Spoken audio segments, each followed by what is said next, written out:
It is Kieran Trippier. It is delicious! Glorious!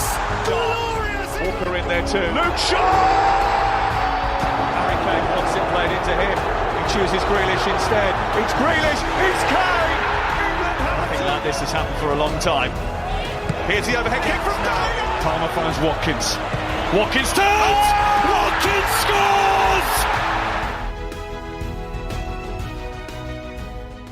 Hello and welcome to the Gate 102 podcast. I hope I find you well. Thank you for tuning in today. This episode was supposed to be out last week, but again, just had a few things going on, so it's meant I've struggled to release an episode last week. But yes, here we are, and a reminder that this episode will be the last episode for a few months until the World Cup has finished. I thought I'd break off as we're now building up towards the tournament, so it would be a good time to probably have a break. So yes, this is the last episode for a while, but I'm ending on a great episode, as it was the biggest scoreline under Southgate, England 10, San Marino 0. Obviously, there was a lot of goals today, so I'll try my best to fit everything in, but I might not be going into too much detail about each goal or chances created because a lot to get through and I might not have as much time. So England are basically qualified, and mathematically they still needed a point, but they were definitely going to get that in this game. I mean, they could have lost this game and still qualified, as our goal difference was so much better. So whilst going into the game they hadn't officially qualified, theoretically nothing was going to stop them, especially against San Marino as well. And they're obviously Europe's smallest football nation, pretty much. And we're obviously massive underdogs. But even by those standards, what unfolded was relentless, really. I certainly did not expect 10 goals. I expected about 5, maybe 6. But 10 is like another level. And regardless of the opposition, England played so well in this game. So moving towards the team, it was actually a back three for England. And I think some people were questioning why go 3 centre-backs against San Marino? Well, this actually worked well, as you basically had the back 3 sitting deep, and then the other 7 players further up the pitch doing what they do best. So it's Aaron Ramsdale in goal, and this was a debut for him, so great to see him get a start. He was impressing for Arsenal between the sticks at the time. And this first cap was been almost long in the waiting, as he'd been in quite a few camps, and he went to the Euros that year. So it was great that he finally got his first start, even though he was never really going to be tested. It was then a back 3 of Maguire, Cody and Mings. Alexander-Arnold was at right wing-back, with Saka at left wing-back. So 2 very attacking wing-backs. In midfield, he had Phillips and Bellingham. And then Harry Kane was up front, captaining the team. But behind Kane were Foden and also Emile Smith-Rowe. And this was the first start for him. And his debut actually came in the previous game against Andorra. So it was nice for him to get his first start. So it was 2 Arsenal players making the debut in this game. But yeah, the team was really attacking. And I know a few moaned at the fact that he was playing 3 centre-backs, but every other player was an attacking player, pretty much. And you've got to have some balance there, otherwise it just wouldn't work. But yeah, right from the first whistle, England were camped into San Marino's half. As you can imagine, England were playing so high up the pitch. The wing-backs were practically wingers. The midfielders were pushing up, practically in the same line as Harry Kane. So San Marino did what they could, dropped into a deep defensive block, basically a pat wall just outside the box. But the problem was simple, and that's that England just did not give them a second to breathe. And 6 minutes into the game, England got their opening goal of the night. It was Harry Maguire, who rose above everyone, as he often did, and powered a header into the net to make it 1-0. And this was his second England goal of that camp, as he scored in the previous game. But if you remember last episode, in the Albania game, I talked about how he actually got booed by a small minority of people at Wembley. But thankfully, there was none of that this time, and when he scored, there was a great connection between him and the England fans who were singing his name. So that was great to see, and there was no resistance between the player and the fans. England had taken the lead, and a great header from Maguire, great celebration as well. And it was actually his fourth England goal of that calendar year, which is incredible, really, for a centre-back. Score 4 goals in a year for your country. Amazing. But yeah, the Maguire goal was the start of an incredible first half. I mean, after the first goal, San Marino tried to hold the shape, but England were just too clinical. And they doubled the lead to make it 2-0 soon after. It was actually an own goal. Bukayo Saka had a shot which was deflected into the net to make it 2-0. And then after the second goal, Harry Kane basically went a bit mad and scored 4 goals in 15 minutes. And yeah, just the England captain doing what he does best and being so clinical and dangerous. And yeah, 4 goals in 15 minutes, which is insane. 2 of them were penalties and then 2 from open play. I know he's playing San Marino, but still the quality of the goals just showed what an unbelievable player he was.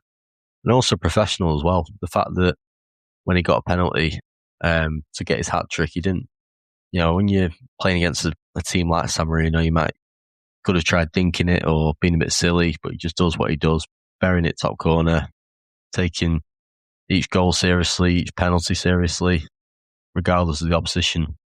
So that was great to see. And Kane must have been buzzing, as in that November camp alone, he scored 7 goals, 4 in this game and 3 against Albania. So his goal scoring tally would have gone up so much in that camp. And he actually levelled with Gary Lineker after this game with 48 goals.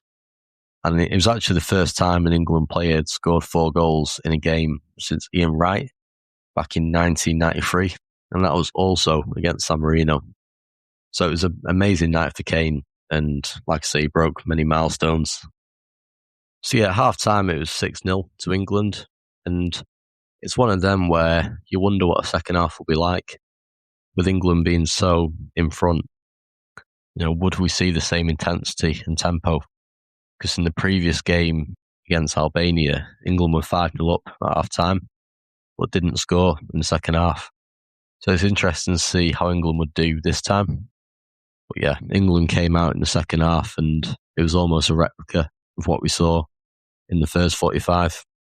England created so many chances, and within minutes of the restart, England were back in the front foot. And it was a Miles Smith-Rowe who capped off his first start with his first goal. A really good finish, and it meant England had a 7th. And yeah, lovely moment for him. And he wasn't the only player to score his first England goal that night, as 10 minutes after, Tyrone Mings scored a header. That was his first England goal as well, to make it 8-0. So yeah, great for both of them to get the first England goals. Jude Bellingham also found the net, but the goal was disallowed rather harshly, to be honest, due to a foul in the build-up. But there's nothing in it really. It was a great goal as well. So yeah, Jude Bellingham should have had his first England goal, but sadly not to be. And to finish off, it was Tammy Abraham and Bukayo Saka who scored England's 9th and 10th to make it a historic scoreline for England. I remember the England fans chanting, "We want 10," after Abraham scored. Then literally a minute later, Saka scored. And there was like a minute between the goals. And yeah, just great that England got the 10 goals. And the second half was great. 4 goals in the second half, 4 different goal scorers.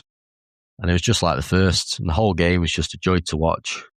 And England ended the qualifying campaign in style. And when I was researching this episode, I looked at a stat on BBC Sport that read this was the first time England has scored 10 goals since 1964, which was against USA. And that was before England won the World Cup. So it's not something you see very often, 10 goals. And like I said before the game, I don't think anyone would have expected it to be that complete of a demolishing, especially away from home. Obviously, England were going to win, but 10 goals, really special. And I know the opposition were obviously to a level that made it not much of a challenge, but it allowed Gareth to give players minutes, which is always good. People like Tammy Abraham, Trent, who played really well, Smith-Rowe, Connor Cody. he also played, which was nice. Got him 90 minutes. But also Conor Gallagher, and it was a debut for Conor Gallagher. So nice for him to be given this opportunity. And he'd been a regular in the under-21s for quite a while. So it was nice to see him make the step up after performing well at Crystal Palace. So great for him to come on. And he only had a short cameo, but even in that short 20 minutes, whatever, you could tell he brought such energy and tempo to England's performance. Proper workhorse of a player. And yeah, great for Gallagher to get his debut. And this was England's last game of 2021. And what a year it had been. First major tournament in 55 years. England played 19 games, won 14 of them, and actually didn't lose once this year. Obviously lost to Italy in the shootout, but in normal time, England did not lose once. They scored 52 goals in total, and they scored more goals than any other European nation in the World Cup qualifying campaign. So, unbelievable year for England. Probably one of the best years they've ever had. And also, I think that year, 2021, it was an important year because we saw the breakthrough almost in players like Saka, Bellingham, Phillips, Jack Grealish as well. So, yeah, it was a really important year for England, and it was a great way to end it by scoring 10 goals away from home. And yeah, fantastic stuff. And what a place to leave the podcast for a few months by ending it with a 10-0 win. It's like I touched on earlier, and I spoke about it in my last episode, but this is my last game I'll be talking about for a while. Just with the World Cup coming up, obviously the focus will be on that, and there's no point in me carrying on talking about old England games. Also, I could probably do with a short break, but I'll be back after the tournament. And yeah, hopefully England can do the business, but we'll see how the team do and how Tuchel does. It'll be a tough environment for them. A lot of players playing the first tournament probably, so it'll be interesting. But yeah, no podcast for a few months, but I'll be back soon. And there's plenty of episodes still available at your podcast player of choice. So feel free to catch up or listen to some of them if you wish. But yeah, that just leaves me to say thank you for listening to this episode. And until next time, until after the World Cup, take care of yourselves, and I'll speak to you soon.